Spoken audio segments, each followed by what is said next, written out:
किसी को लाठी उठी मत चलाइएगा, जितने भी इससे मुझे प्यार करने वाले लोग हैं।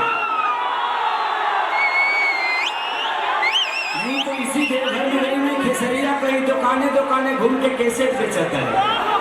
आज इसी देवघर नगरी में इतनी मोहब्बत करने वाले लोग मिले तो बाबा का बहुत बड़ा और आप सबका बहुत प्यार है खेसारी के ऊपर। नहीं तो मुझे लगता है कि मैंने जब वो कैसे गाया था कि रोड में कांवरिया लिखे भी अरे तो मैं चले होते जब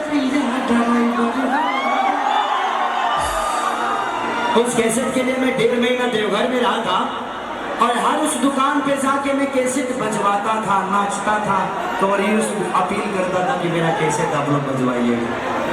लेकिन आज एक समय ऐसा भी है कि आज अपने इस भाई को प्यार करने के लिए आप लोग खुद ही आते हैं अपने भाई को आशीर्वाद देने के लिए।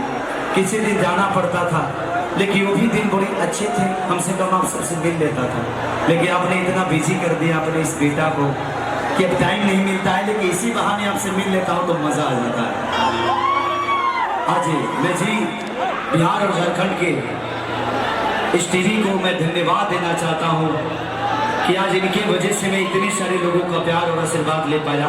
थैंक यू सो मच जी को कि आप लोगों ने मुझे इनसे मिलवाने का मौका दिया।